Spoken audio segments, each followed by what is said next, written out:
up against the wall, Heyder.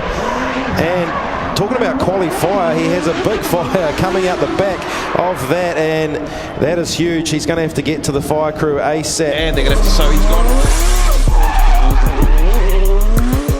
on that ledge that we need as we look to our next qualifier, the qualifier S15 of Heyder.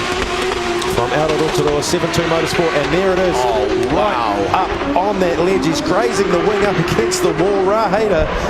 And talking about qualifier, he has a big fire coming out the back of that, and that is huge. He's going to have to get to the fire crew ASAP. And they're going to have to, so he's gone right up there. He's in the best place to be. And okay, they're coming straight over now. And what's Ra doing? He's running away from this. He's like, I'm on fire. All right, so come on. So there were some fire extinguishers right next to where you can see them in the background. He needs to get into the cab as well, possibly. No. Yeah, they do. So big problems for Heyder. That looks like a fuel issue of some sort. Looking absolutely fantastic in practice all day. It's literally lit up. So what's happened?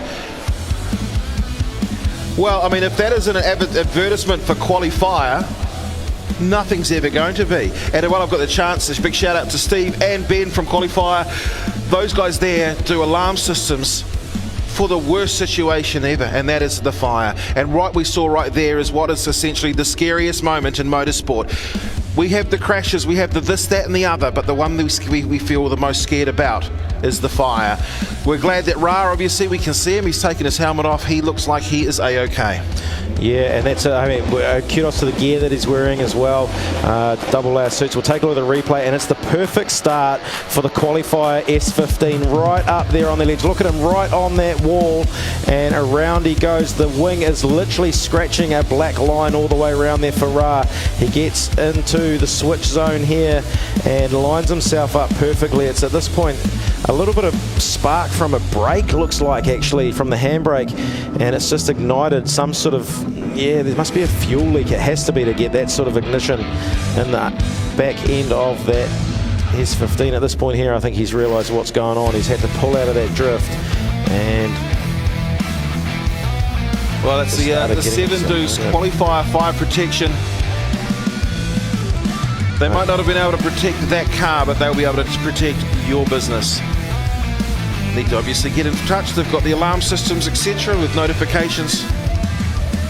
So a good job and a good response from the fire crew there. Kudos to them for making it across and putting that fire out. And the CRO, Kenny Ruddle, out there having a chat to Heyder, and it's good to see him out there. It's just very hard to see a very good friend of mine out there and watching his pride and joy, and I do know how comfortable he was in the car. I had a really good chat with him. He was feeling great. He was feeling extremely comfortable behind the seat of that S15, and it just showed him that start of that qualifying run. That was looking to me to go straight to the top as well. And yeah, hey, above all else, he's got a smile on his face, and I'm guessing all he's doing at the moment is probably talking to Kenny Ruddle, trying to figure out what the go-to here is. What's he allowed to do? Has he got, how long has he got? Does he need to jump to the back of the queue? Can he still qualify for tomorrow? He wants to get in that battle tree. Is the damage bad enough?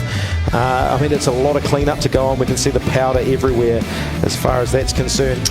But yeah, like we say, above all else, qualifier once again, Steve, with the call there. They're in the fire protection industry. I mean, we invite them along, and it's the first time they've sponsored a drift car, and what better advertising at the demise of Ra's drift car at the moment, the qualifier S15. The worst thing that Ra's got is obviously the car is not going to be able to be repaired. He's also going to therefore set a 0 score. He's going to set a 1-point score, actually. Okay, well, let's talk about that then. So that is 1 point because he did get off the line. If they're able to use the power of qualifier to maybe repair it for tomorrow, he is going to need, where are we at, 29 runners? Yeah, so we've seen, so Ra's the 6th qualifier. We were meant to see a Chris Mildove out there and also Kevin Ryan. Now, the other problems that we've got, so we've got Mildove had a crash earlier on in the day, so sadly for him, no. It'll be hard. Essentially, we need 3 more cars to leave, but then it'll come back onto championship order. We haven't seen Ra this season. We also haven't seen Johnny Burns. Yeah, so Johnny Burns has banked qualifying run of 58.7 as the qualifier 7.2 Motorsport S15 gets towed off the track. Ladies and gentlemen, put your hands together. Ra Heyder safe and sound out of the car, and a pretty second-hand looking rear end of that. Devastation for the 7.2 Motorsport crew. Hopefully they can get something fixed there. I'm not too sure if they get the opportunity. We'll find out. We did see him talking to Kenny Ruddle, the CRO, probably trying to figure out if he's got the opportunity.